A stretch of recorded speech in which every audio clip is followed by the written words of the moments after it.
अलीगढ़ में एसएसपी बान्य पुलिसकर्मी हुए कोरोना संक्रमित। कैसे मीडिया को तार तार करते हैं खुद मीडिया वाले। उत्तर प्रदेश के मुख्यमंत्री योगी आदित्यनाथ का फरमान, 10 नवंबर को आएंगे बिहार चुनाव के नतीजे। कृषि बिल के विरोध में देश में प्रदर्शन।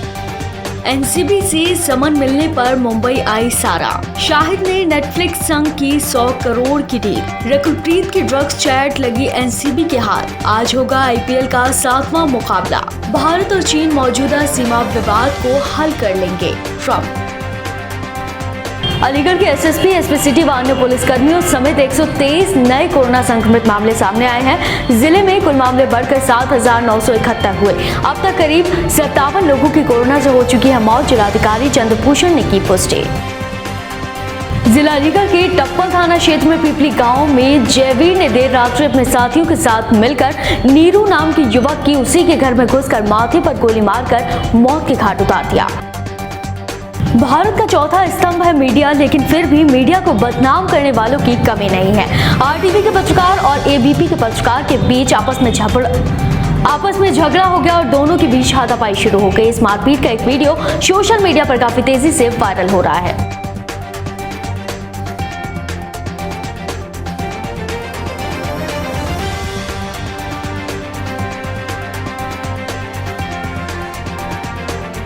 भारत में कोरोना का आंकड़ा 58 लाख के पार पहुंच गया, तो वहीं विश्व में आंकड़ा 3 करोड़ 21 लाख को पार कर गया। लेकिन इसके बावजूद भी कोरोना को रोकने के लिए कोई सख्त कदम नहीं उठाए जा रहे। मुख्यमंत्री योगी आदित्यनाथ ने आदेश जारी किया है कि महिलाओं, लड़कियों और बच्चियों के साथ छेड़खानी करने वाले अपराधियों की चौराहे पर पोस्टर लगाए जाएंगे। तो वहीं महिलाओं के साथ कोई आपराधिक घटना हुई तो संबंधित बीट इंचार्ज, चौकी इंचार्ज, थाना प्रभारी और सीओ इसके जिम्मेदार होंगे। बिहार चुनाव की तारीखों का ऐलान हो चुका है। पहला चरण का चुनाव 28 अक्टूबर को होगा, तो वहीं दूसरे चरण का मतदान 3 नवंबर को होगा। तीसरे चरण का मतदान 7 नवंबर को होगा, तो इसकी मतगणना 10 नवंबर को की जाएगी। एमपी में 28 विधानसभा सीटों पर होंगे उपचुनाव। विधानसभा उपचुनाव की घोषणा 29 सितंबर को होगी। निर्वाचन आयोग 29 सितंबर को घोषणा करेगा। आगरा के थाना सदर में एक अजीबोगरीब मामला सामने आया है, जहां चोरी की सूचना पर गई पुलिस को मौके से 300 किलो लगभग चांदी का सामान मिलता है और सुबह होने तक ये सिर्फ 40 किलो रह जाता है। मीडिया को भनक लगने के बाद दोबारा से 300 किलो गिलेट में बदल जाता है। कृषि बिल के विरोध में पूरे देश में प्रदर्शन हो रहा है, तो वहीं भारतीय किसान यूनियन के नेतृत्व में किसानों ने दिल्ली नोएडा बॉर्डर पर चक्का जाम कर दिया। हालांकि किसानों के आंदोलन को देखते हुए भारी संख्या में वहां पर पुलिस बल तैनात किया गया। बिग बॉस का नया सीजन एक बार फिर से आने जा रहा है। कोरोना संकट के बीच नए सीजन को लेकर काफी सारे बदलाव हुए हैं। इस बार सबसे ज्यादा ध्यान सेफ्टी और लग्जरी पर दिया गया है, जिसकी कुछ तस्वीरें सामने आई हैं। शाहिद कपूर बहुत जल्द अपनी OTT डेब्यू करने जा रहे हैं, तो वहीं डिजिटल प्लेटफॉर्म पर अपनी किस्मत आजमाने की तैयारी में भी हैं। शाहिद ने नेटफ्लिक्स संग स्पेशल डील की है। ये डील 100 करोड़ की बताई जा रही है, जिसके तहत वो कई फिल्म और सीरीज में नजर आ सकते हैं।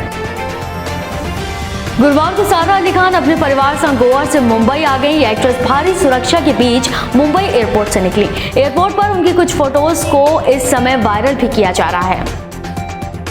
एनसीबी के रडार पर सिनेमा जगत के 50 सितारे हैं। ऐसे में रकुलप्रीत की ड्रग चैट एनसीबी के हाथ लगी है। रकुल की ये चैट रिया के साथ की है। इसी चैट के सामने आने के बाद रकुल एनसीबी के रडार पर आई हैं और उम्मीद जताई जा रही है कि रकुल से पूछताछ में कुछ बड़े खुलासे हो सकते हैं। गुरुवार को मैच के दौरान कोहली से 2 कैच छूट गए, जिससे उनके फैंस काफी नाराज थे, तो वहीं ट्रोलर्स ने भी मजाक उड़ाने का कोई मौका नहीं छोड़ा।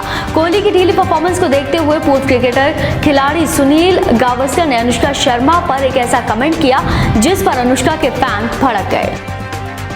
बॉलीवुड के जाने माने सिंगर एसपी बालासुब्रमण्यम का निधन हो गया। लंबे समय से कोरोना के चलते हॉस्पिटल में भर्ती थे। ये सिंगर वही है जिन्होंने सलमान खान की कई फिल्मों में अपनी आवाज देकर उन्हें सुपरस्टार बनाया।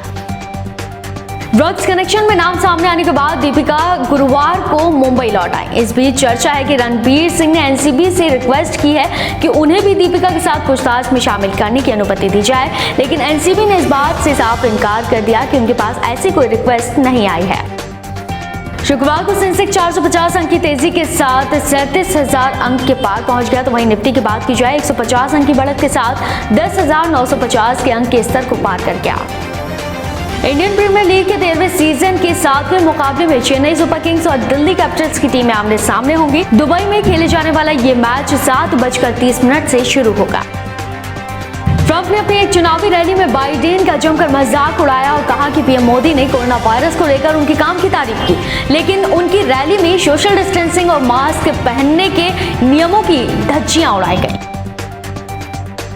अमेरिकी राष्ट्रपति डोनाल्ड ट्रंप ने गुरुवार को व्हाइट हाउस में पत्रकारों से कहा कि मुझे पता है चीन और भारत मुश्किलों का सामना कर रहा है, लेकिन मुझे उम्मीद है कि वो इससे निपट लेंगे। तो फिलहाल के लिए इतना ही। ऐसे और जानकारी के लिए आप चैनल को सब्सक्राइब और साथ ही बेल आइकन प्रेस करना ना भूलें ताकि हर अपडेट आप तक पहुंच पाए।